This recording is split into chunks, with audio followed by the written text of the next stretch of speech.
Welcome student, hope you are fine and safe at home. Class ninth, class ninth,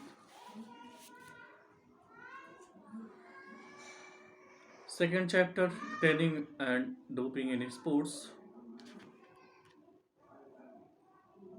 meaning and concept of sports training.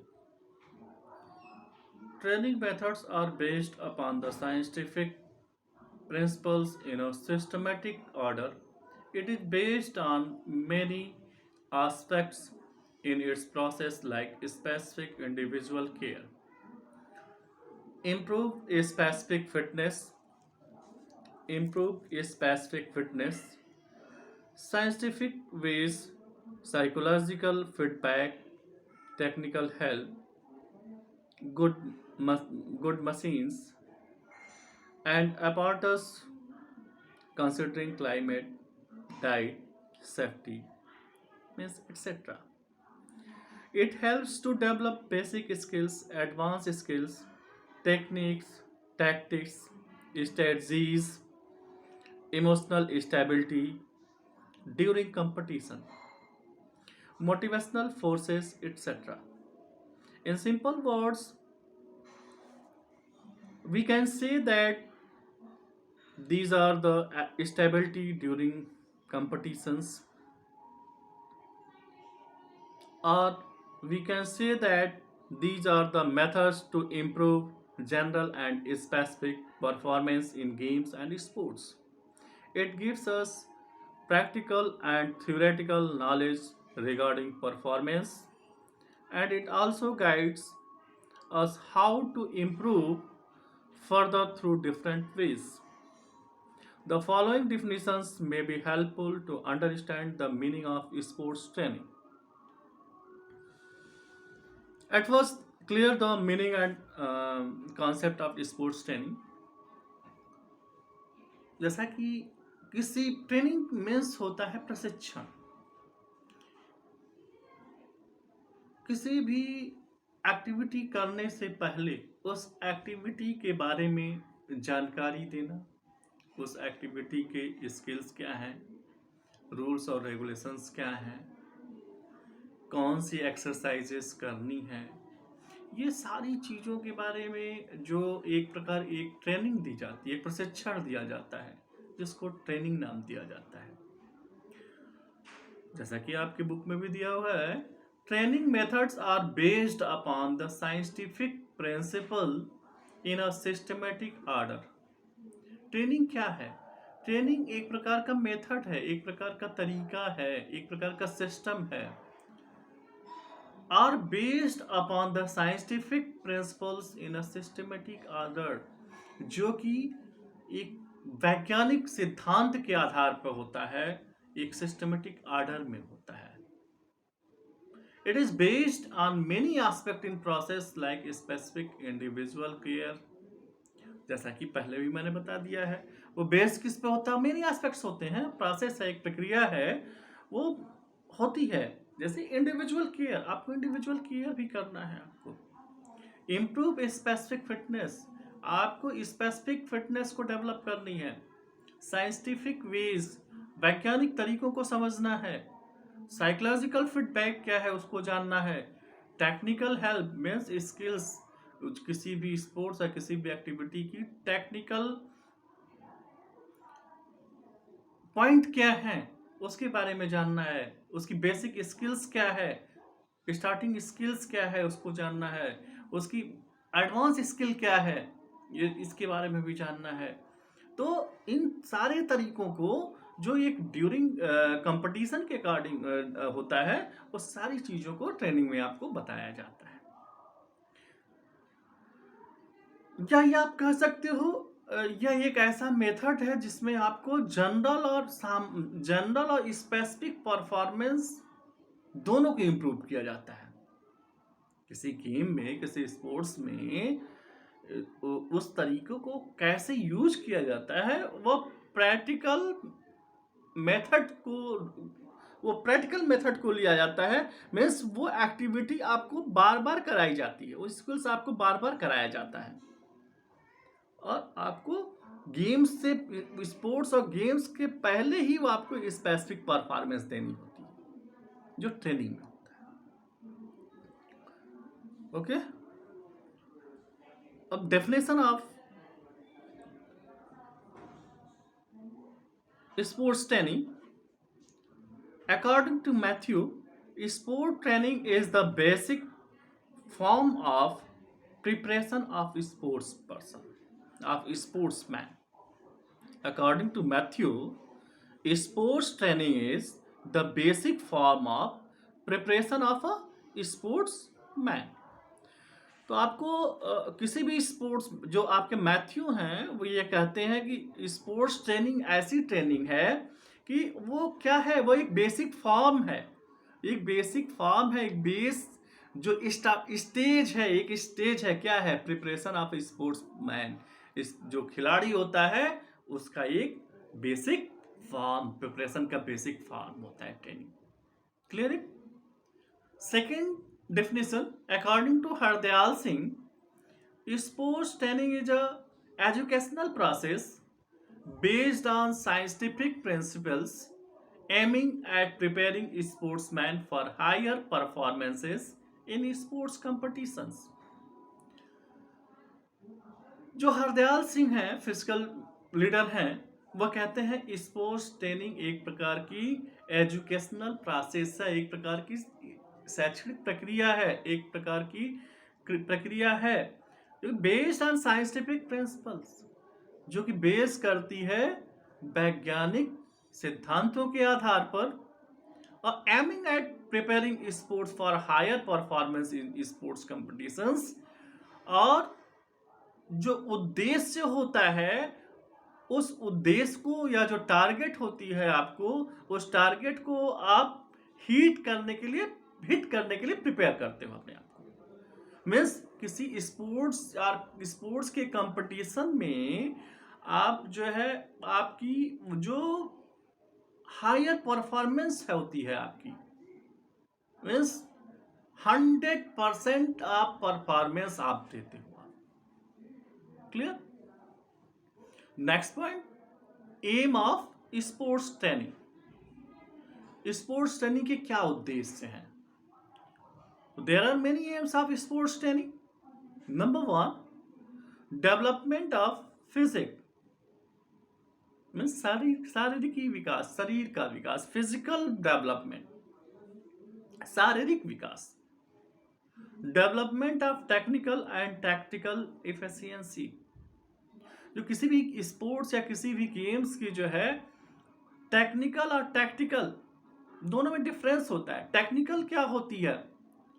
Technical means instrument से related चीजें, means किस type का आपको bat use करोगे कि उससे आप केवल आप हीट कर सकते हो, आप आसानी से कम फोर्स लगा के आप जो है उसको बॉल को हीट कर सकते हो, वो टेक्निकल पॉइंट हो गया। टैक्टिकल पॉइंट क्या हुआ? तो टैक्टिकल एफिशिएंसी क्या है कि आप स्किल्स को किस तरह आप यूज करके परफॉर्मेंस अपना बेटर दे रहे हो। Clear? Third point, conditioning of body for specific sports.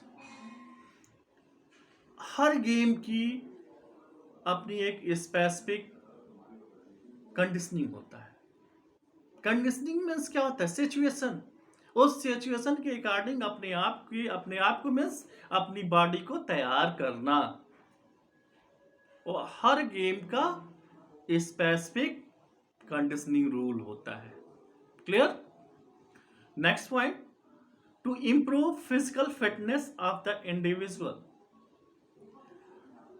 Individually आपको फिजिकल फिट होना पड़ता है। Clear? Next point, psychomotor development. It includes, psychomotor development क्या होता है? मीन्स मनोवैज्ञानिक और मोटर का मतलब क्या होता है? यांत्रिकी। अब यहां यांत्रिकी का मतलब क्या हो गया? यांत्रिकी का मतलब ये हो गया कि जिस भी इस इक्विपमेंट्स का आप जिस गेम में यूज कर रहे हो, तो आपका ब्रेन और इक्विपमेंट्स और आपका टारगेट जब तीनों एक होता है, तब आप अपने उस जो भी आपका एम होता है, टारगेट होता है, उसको बड़े आसानी से इजीली हिट करते हो आप। ठीक है। अब there are many points includes it. Number 1, believes. पहली चीज तो आपको विश्वास होना चाहिए, मैं ऐसा कर लूंगा। क्लियर। वैल्यूज। करने के लिए स्किल्स की वैल्यू क्या होनी चाहिए? इंटरेस्ट, आपकी रुचि क्या है? Attitude and motives. एटीट्यूड और मोटिव्स बहुत ही आवश्यक हैं। एटीट्यूड और मोटिव्स मीन्स क्या हो गया? आपका जो एटीट्यूड मीन्स क्या होता है? एटीट्यूड मीन्स हो गया कॉन्सेप्ट। जब कॉन्सेप्ट आपका क्लियर होगा, तभी आपका दृष्टिकोण भी क्लियर होगा। वो चाहे खेल हो और चाहे शिक्षा, एजुकेशन, पढ़ाई हो। Games and education both are a equal part of your education. क्योंकि कहा गया है, क्या कहा गया है? स्वस्थ शरीर में ही स्वस्थ मस्तिष्क का निवास होता है। ऐसा क्यों कहा गया है? यदि आपका शरीर स्वस्थ ही, आपका ब्रेन स्वस्थ नहीं होगा, आपका शरीर स्वस्थ नहीं होगा, तो आप कोई किसी भी सब्जेक्ट को प्रॉपर तरीके से आप नहीं स्टडी कर सकते हो, नहीं पढ़ सकते हो आप। क्लियर।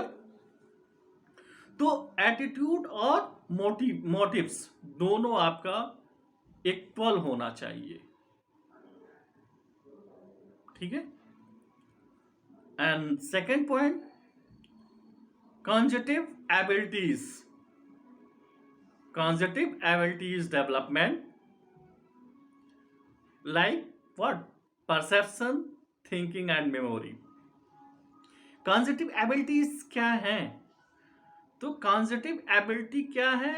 मीन्स आपका जो थिंकिंग होती है और जो मेमोरी होता है, उसका किस तरह से आप अपनी स्टडी को या अपने उस गेम की स्किल्स को आप किस तरह से आप एब्जॉर्व करते हो, और एब्जॉर्व करने के बाद आप परफॉर्मेंस किस तरह देते हो। क्लियर। यही कॉन्जेटिव एबिलिटीज है। थर्ड क्या है? Development of personality traits such as regularity, hard work, editing and sleeping habits, hygiene, spending of leisure time. क्या क्या है? डेवलपमेंट ऑफ पर्सनालिटी ट्रेड्स में क्या क्या है? Regularity, hard work, editing and sleeping,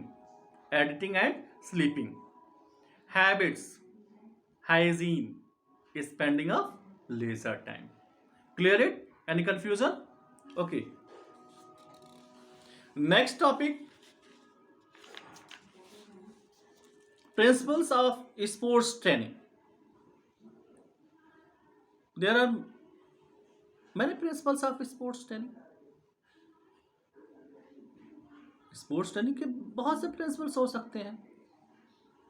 किस बेस्ड क्या है उसका, उस बेस क्या है उस प्रिंसिपल्स का, उसको जानना है। तो जो आपकी बुक में दिया हुआ है, for formulation, implementation and development, क्या क्या है?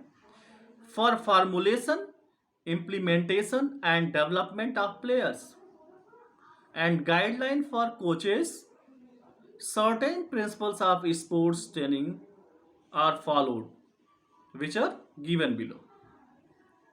Again repeat it.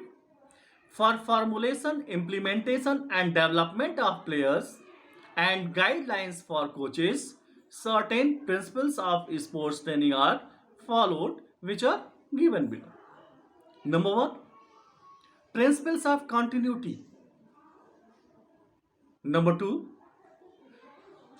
principles of progression, load and overloading. Number 3, principles of specificity of training. Principle of specificity of training. Number 4, principles of uniformity. Number 5, principle of digestion. Number 6, principles of warming up and limbering down. Number 7, principles of active participation. Number 8, principles of variety. Number 9, principles of ensuring results. Number 10, principle of rest and recovery. Principles of continuity. Continuity means स्थिरता, जबकि stability means स्थिरता होता है। Means यदि आपके अंदर stability है तभी आप कंटिन्यूटी आपके अंदर होगी, ऐसा मेरा मानना है। जो आपके बुक में दिया हुआ है, the training should be a continuous process, there should not be a may break, it should be a regular phenomenon. If long intervals are there between training sessions, then fitness of individual starts decreasing and human body adapt itself to reduce load. Again repeat it.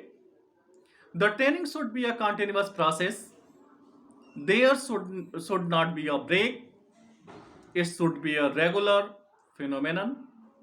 If long intervals are there between training sessions, then fitness of an individual starts decreasing and human body adapts itself to reduced load.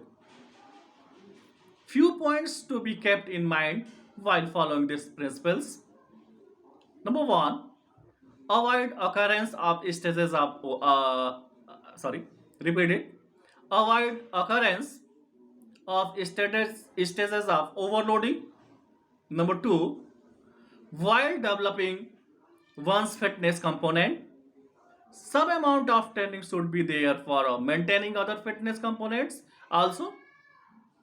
Third, in case of injury to one part, the player should continue with exercise for other body parts. Again, अब आपको continuity का जो training की continuity की principles है उसका concept क्या है? कॉन्सेप्ट ये है कि जो कि आपकी बुक में दिया है ना, training should be a continuous process. Means जो ये ट्रेनिंग है वह एक प्रकार की अनवरत चलने वाली प्रक्रिया है। मतलब आप उस प्रिंसिपल्स ऑफ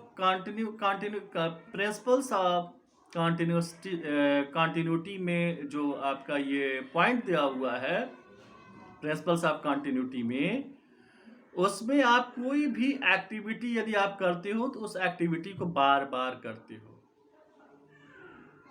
किसी स्किल को करते हो, उस स्किल्स को बार बार करते हो। इससे क्या होता है? आपकी परफेक्शन बढ़ती है।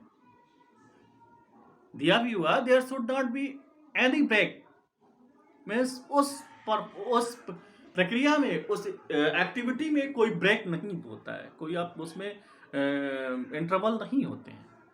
It should be a regular phenomenon, ये एक स्वाभाविक प्रक्रिया है। If long intervals are there between training sessions, then fitness of individual start decreasing and human body adopt itself to reduce load. क्यों नहीं देते हैं? क्योंकि यदि आपको लंबा ब्रेक दिया जाएगा तो आपकी जो इंडिविजुअल जो है स्पोर्ट्स पर्सन की जो फिटनेस होगी वो क्या होगी? अफेक्टेड हो जाएगी। जो इंडिविजुअल स्टार्ट्स जो है वो डिक्रीजन पे चली जाएगी, डिक्रीजिंग लेवल पे चली जाएगी, और आपकी जो बॉडी है, जो ह्यूमन बॉडी है, वो क्या होगा? इटसेल्फ टू रिड्यूस्ड लोड, और जो लोड की प्रक्रिया है वो आपके ऊपर रिड्यूस होता जाएगा। मीन्स लोड क्या होता है? Working load, skills load, activity load, उसकी प्रक्रिया करती जाती है। ठीक है? जो पॉइंट्स आपके दिए हुए हैं, avoiding occurrence of stages of overloading means overload होने से हम अवॉइड करते हैं ट्रेनिंग में. While developing one's fitness component, some amount of training should be there for maintaining other fitness component also.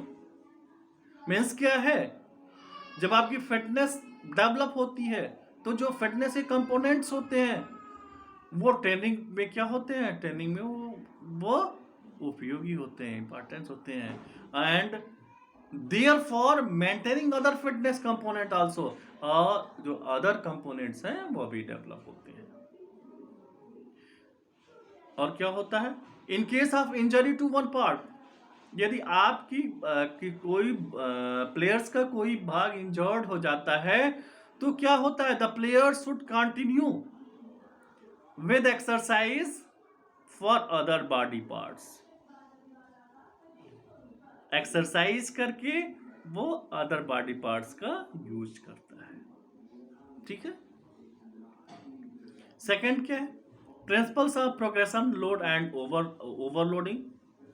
अब इस सिद्धांत में क्या दिया हुआ, इसके प्रिंसिपल्स में क्या दिया हुआ, the principles of overload states that there should be greater than normal load on the body as required for training adaptation to take place.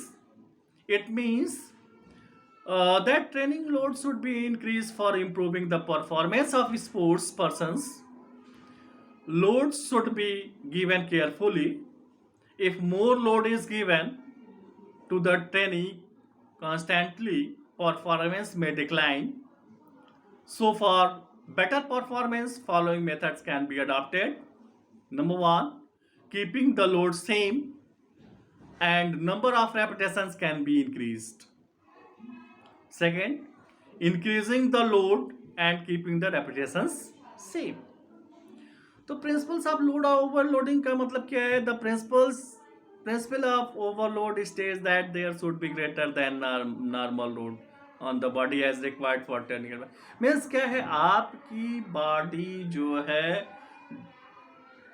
Starting में आपकी बॉडी का जो स्ट्रेंथ होता है, जो पावर होती है, जो कैपेबिलिटी होती है, वो मिनिमाइज होती है. मीन्स आपकी जो वर्किंग लोड है, जो स्पोर्ट्स की लोड है, उसको वो कैपेबल नहीं होती है. तो ट्रेनिंग के द्वारा आपको क्या किया जाता है, ये जो कि इस principles of progression and load overloading में जो दिया हुआ है, उसमें क्या होता है, आपको डे बाय डे आपको आपकी एक्टिविटी को इंक्रीज किया जाता है. नंबर ऑफ टाइम्स आपका इंक्रीज किया जाएगा, नंबर ऑफ रेपिटेशंस इंक्रीज किया जाएगा. मीन्स धीरे धीरे लोड को बढ़ाया जाएगा, लेकिन उस लोड को आपको ओवरलोड होने से बचाया जाएगा. ठीक है, ये इसमें ही बताया, जिसमें क्या क्या है. फर्स्ट में है keeping the load same and number for repetition can be increase. Means क्या है, हम लोड को सेम रखते हैं, नंबर ऑफ रेपिटेशन को इंक्रीज कर सकते हैं. सेकंड क्या है, increasing the load and keeping the repetition same. Second में क्या तो कर सकते हैं कि हम लोड बढ़ाएंगे, रेपिटेशन को सेम रखेंगे, या तो लोड को सेम करेंगे और रेपिटेशन को इंक्रीज कर देंगे. क्लियर है.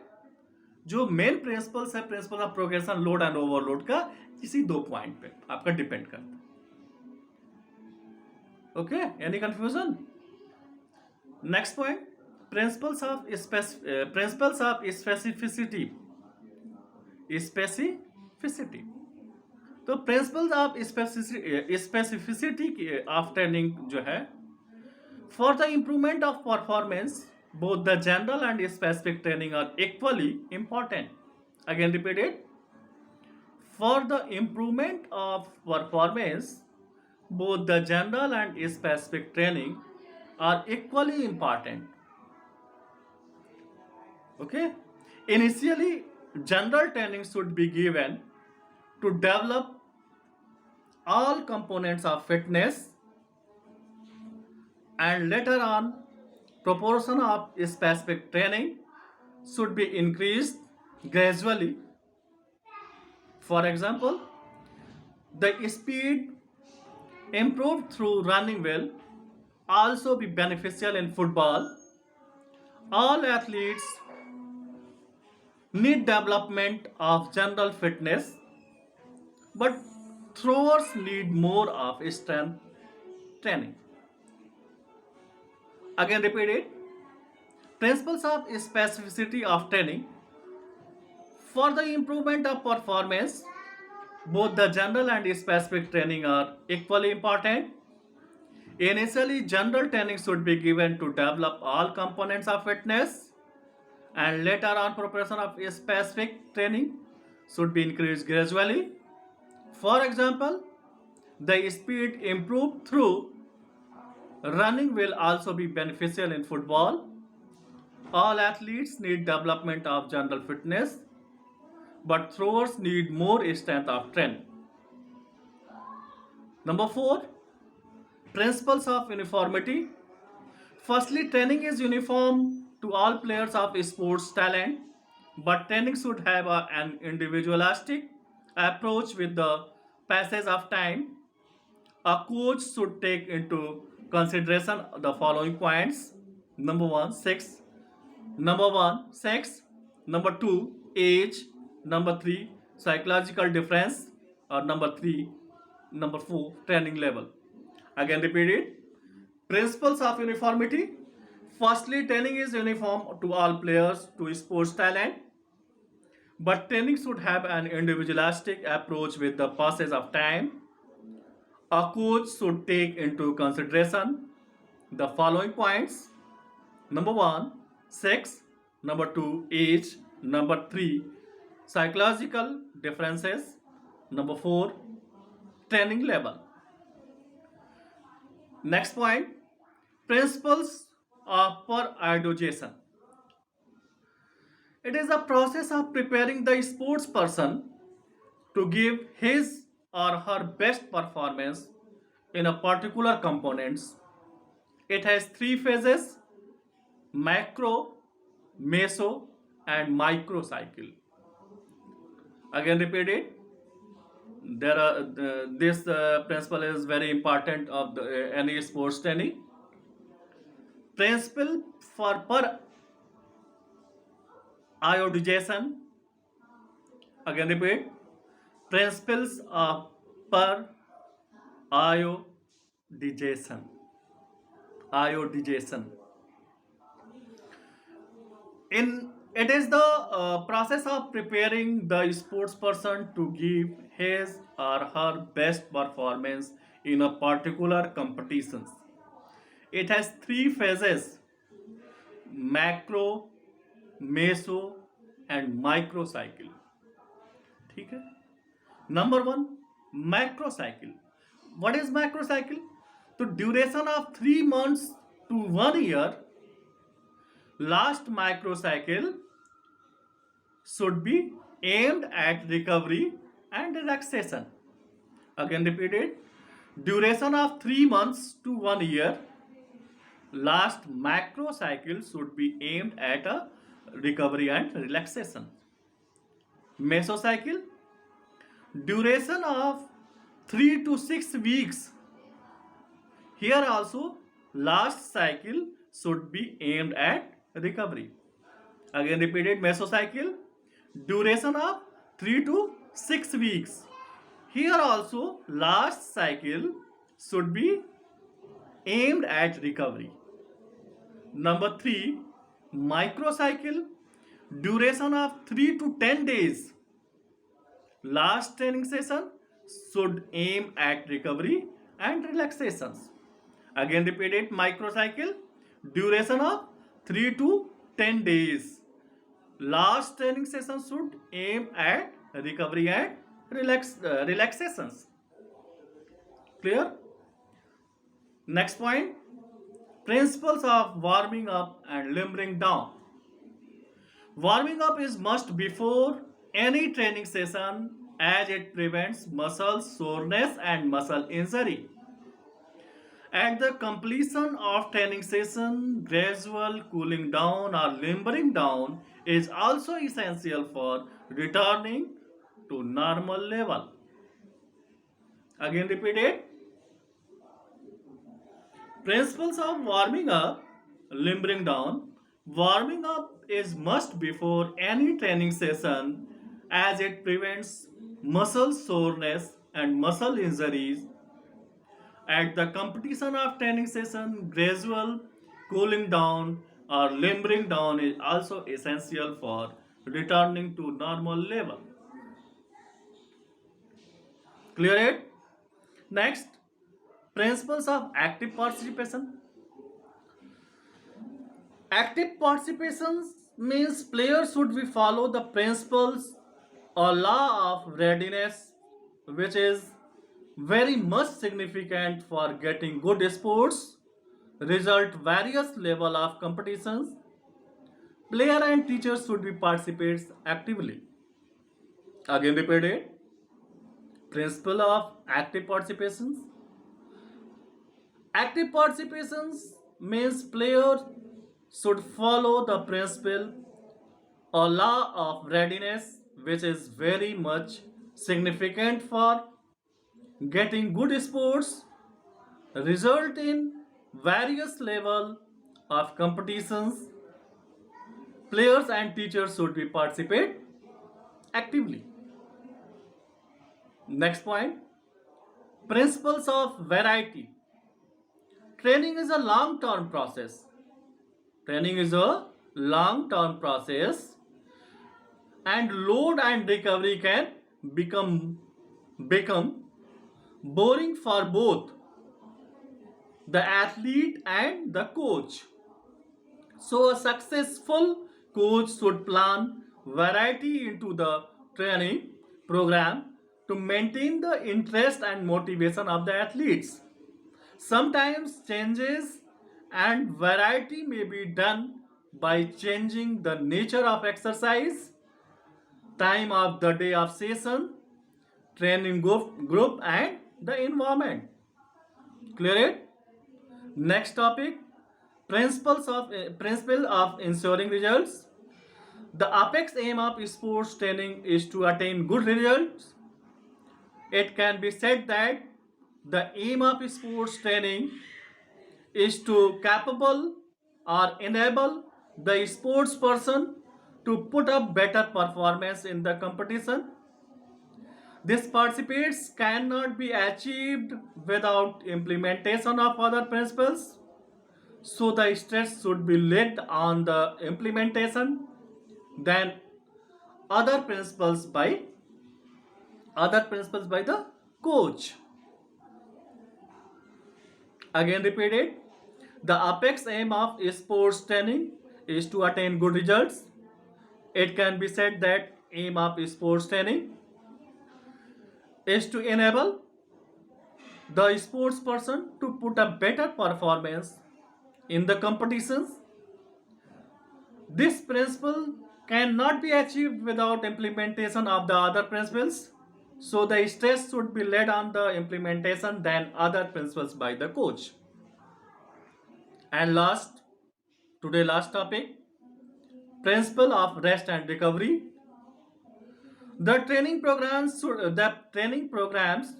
should be made in such a way that there should be proper rest and interest between training activities because the body regenerates during rest and becomes better and stronger than before.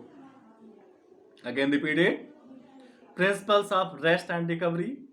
The training program should be made in such a way that there should be proper rest and interest between training activities because the body regenerates during rest and becomes better and stronger than before. जो ये last principal आपका है rest and recovery, यह किसी भी sports person के लिए बहुत ही इम्पॉर्टेंट प्रिंसिपल्स है, वो चाहे कोच हो चाहे प्लेयर हो। जो ट्रेनिंग प्रोग्राम का जो ये लास्ट प्रिंसिपल है, रेस्ट और रिकवरी, ये बहुत ही इंपॉर्टेंट है। रेस्ट करके ही रिकवरी की जा सकती है। सपोज दैट आपका कोई बॉडी पार्ट इंजर्ड हो गया है, आपका हैंड स्पोर्ट्स में ब्रेक डाउन हो गया है, और उसी हैंड से आप एक्टिविटी करते रहोगे तो वो रिकवर नहीं होगा।